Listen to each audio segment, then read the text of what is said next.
In our continuing coverage, 21 Oklahomans were welcomed home by their loved ones today after being stuck in Israel while on a mission trip because of the country's war with Iran. They were supposed to be home last Saturday, but the day before they were supposed to leave, they learned they had to stay because of the fighting.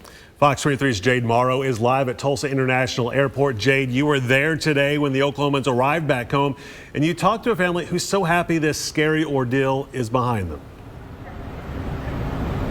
That's right, Shay and Nathan. Family and friends were eager to reunite with the volunteers after a very long week. And now they're grateful to be able to hug them tight.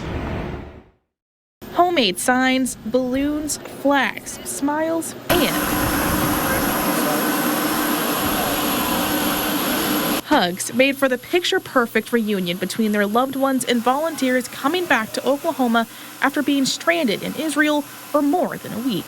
21 Oklahomans traveled to Jerusalem on June 3rd for a mission trip with nonprofit organization Christian Craft. While on their way to the airport to return home, things took a turn. Last week, and the bombing started, they got sent back to the airport, or to the hotel rather, and spouses and family members started calling, checking with our office, asking if we could help.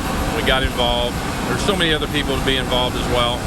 United States Representative Kevin Hurren says amidst the delay, bombings were happening between both Israel and Iran, causing a lot of canceled flights. I spoke to Ryan Goodnight, one of the Oklahomans who returned home Friday afternoon.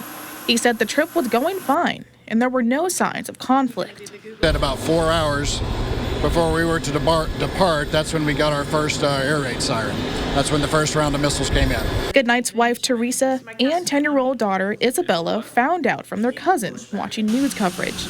Isabella was the one keeping her family strong through the unexpected anxiety. Well, I freaked out a lot, but then I prayed and God helped me to stay calm. First night she cried herself to sleep. She was so scared for him. And then the next morning she woke up and said, my friends are praying for me. And she really had just a peace about her. And she said, he's going to be okay. I know I should be stressed, but he's going to be okay, Mom. Tom Harrison, one of the pastors who returned, described the situation as a natural disaster. You take cover as the storm passes through and regroup. It's very much like being in a tornado. So when that happens, they get the alert. Well, then you go and you stay from that and you go to the shelter and you wait. And that's what happened on our trip where we were in Jerusalem. And so that's what helped us. Now, despite the 21 Oklahomans who were able to come home today, there are still many Americans stranded in Israel. And Hurren says he and the federal delegation will continue to offer their services to reunite other families. Live in Tulsa, covering News That Matters, I'm Jade Morrow, Fox 23 News.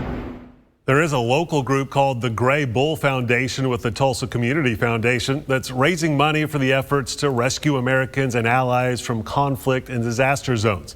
If you'd like to donate, we have a link in this story on fox23.com.